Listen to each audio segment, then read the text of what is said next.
নওগাঁর ধামইরহাটে জমিজমা সংক্রান্ত পূর্বশত্রুতার জেরে কৃষকের ধানের পালা এবং খড়ের পালায় আগুন দিয়ে পুড়িয়ে দিয়েছে দুর্বৃত্তরা। মঙ্গলবার ভোর 5:30টার দিকে উপজেলার আলমপুর ইউনিয়নের অন্তর্গত সেলিমপুর গ্রামে এ ঘটনা ঘটে। ভুক্তভোগী কৃষক মাসুদুর রহমান জানান, তার নিজের 4 বিঘা জমির ধান এবং তার আপন চাচা কৃষক ইন্তাজুল হকের প্রায় 7 বিঘা জমির খড় আগুনে পুড়িয়ে দিয়েছে দুর্বৃত্তরা। এতে তার 2 লাখ টাকার ক্ষতি হয়েছে বলে জানান তিনি। এদিকে অভিযোগ পেলে তদন্ত সাপেক্ষে আইনগত ব্যবস্থা নেওয়া হবে বলে জানান ধামইরহাট থানার ওসি মোহাম্মদ রাইসুল ইসলাম।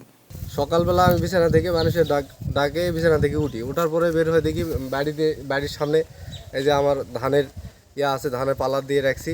এখানে 7 বিঘা পালা ছিল। তো এই 7 বিঘা পালার মধ্যে পুড়ে যাচ্ছে, গ্রামের লোক সবাই আসে আগুন নিভাচ্ছে। আমি হতভম্ব হয়ে দাঁড়িয়ে আছি, কী করবে এই সময়। তো গ্রামের সবাই মিলে আগুন নিভালো। তারপরে আমার চাচার ওখানে একটা খ্যাড়ের ওয়াল আছে, খ্যাড়ের পালা, ওখানে ওই রকম 5-7 বিঘা খ্যাড় আছে, ওখানে খ্যাড়টা সম্পূর্ণ পুড়ে গেছে। আমার এটা সম্পূর্ণ পুড়ে যায় না, এটা বেশি অর্ধেকটাই পুড়ে গেছে। কতখানি মাটির ধান ছিল এখানে? এখানে 7 বিঘা মাটির ধান ছিল, 4 বিঘা মতো পুড়ে গেছে, আর 3 বিঘা মতো আছে। আর ওই পাশে খড়ের পালাটা পুড়ছে? খড়ের পালা 5 বিঘার মতো খড়ের পালা ছিল। খড়ের পালা ছিল 5 বিঘা। 5 বিঘা মানে ওই পূর্বের পালা ছিল 2 বিঘা, পুরনো পালা 2 বিঘা, আর নতুন করে খড় উড়ে আইছে 5 বিঘা, এই 7 বিঘা। আচ্ছা আচ্ছা।